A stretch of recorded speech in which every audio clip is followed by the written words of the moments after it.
he has done with 39.5 seconds left. Is put Sutter going back in the net. It's a cash power play. Second for Carolina. This one's going to be abbreviated with 30 seconds left in the game. Slavin to Burns. Burns will give away to Bedard. Sarkov goes for the empty net. And it's now 5-on-5. And now another block by Slavin on Dickinson. Bedard with it. Watched by Roslovic. Empty net in the Chicago zone. 5-on-5. Good block there by Burns. Penalty coming up to Carolina. Dickinson draws it with 10 seconds flat. And I think they're going to call Slavin for a slash. Yeah, the stick broke in two.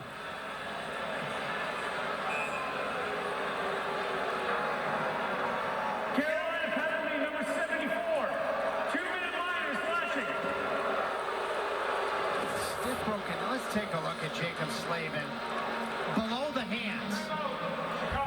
Chicago's going to call their timeout. See, this is the argument that players make when he obviously comes over the top with force, but it's below the hands. But oftentimes when the stick breaks like that, even below the hands, they're going to call a slashing penalty.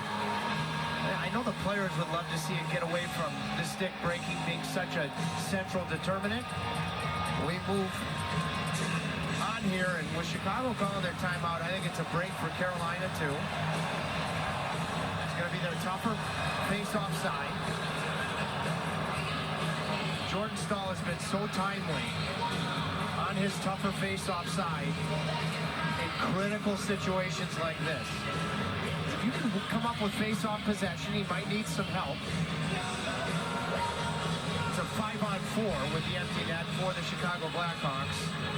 Stahl's saying, hey, listen, I need all of you to dive in, because it may be a 50-50 puck. It's Donato against Stahl. It's right there in the circle. Canes trying to tie it up. 5 seconds left. Orlov takes it to the boards. Tries to hold it there. Jones has got it. Across the ring. 1 second. Sarah his shot doesn't get through. And the Canes hang on. And they'll defeat the Blackhawks 3-2. This is a great win. Illness running through the locker room. No Sebastian Aho, no Taylor Hall. Because of salary cap reasons, everything that happened today, you're a man short. Hawks coming off a victory. And the Hurricanes get it done. It's seesawed, but I go back to the shorthanded goal, Jaska to Jarvis, back in the first period. What a moment for Mikko Rantanen in that goal in the second. The game winner. So I'm sorry, not the game winner, but a huge goal in the second period en route to a win. And Jacob Slavin has the game winner. This will be an interesting one to see who do the Canes go after. Because is Moose on the menu? We'll find out. For the 20th time this season, we are treated to a storm surge here at Lenovo.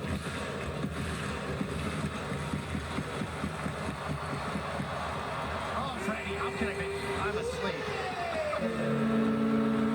What a celebration. Oh, I had a feeling that they were going to go after, why not, Freddie Anderson. And he did not play tonight, but he is rewarded for his 500th game, and the Canes get rewarded by the Carolina Ale House with the Points for Kids program. With the 2 points, the Carolina Ale House will donate $200 to the Carolina Hurricanes Foundation. And it's the 32nd time they have done just that. The Canes have 10 wins as they can close the book on the month of January. And as we get ready for the Four Nations tournament, these are the games that are left. The Canes starting off right with a win over the Blackhawks Saturday against the Kings. Then we travel up to Winnipeg on Tuesday, 7:30. That'll be a FanDuel Sports Network broadcast with Hurricanes Live starting at 7:30. Minnesota Wild, and then we close out with an afternoon game at home against Utah here at Lenovo Center. In the Eastern Conference standings up to the second, Carolina's extended their lead in second place by 4 points over the Devils, and we now have the 3 stars to get to here tonight.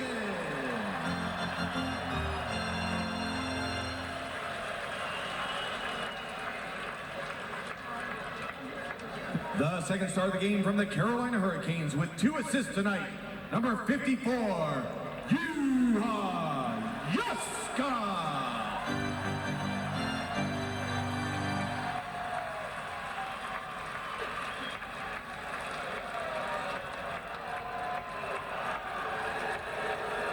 And the first star of the game from the Carolina Hurricanes with his first goal as a Hurricane, number 96, Mikko Rantanen. Well, it's his 26th goal of the season.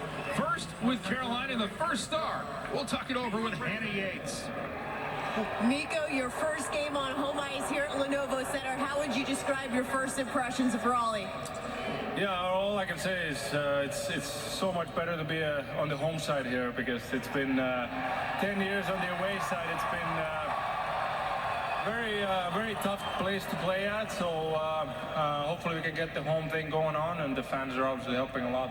Well, these fans have taken to you quickly, and it didn't take long for you to net your first as a Carolina Hurricane here at Lenovo. How would you describe what made that possible? Yeah. The guys has been great. You know, very welcoming, which helps me to come to a new team, and great play by Roslovic on the play. You know, the drop pass, and this time Wayne, I was able to help the team, which is good. The team now rides a 7-game point streak, so at least a point in each of the games you've been a part of so far. What have been your initial impressions of this group that have made it possible? Yeah, just a resilient group. You know, they work really hard. You know, you can tell that we've had a success. They had a success in the last couple of years, so they play really well together, and I'm glad to be part of it. Thank you so much, Mikko. Congratulations. Thank you. Mikko Rantanen quickly endearing himself to the fans here in Raleigh. The Canes with a 3-2 win tonight now have 32 wins on the season, 32-16-4. Coming up, Hurricanes Live, the postgame show presented by Lenovo.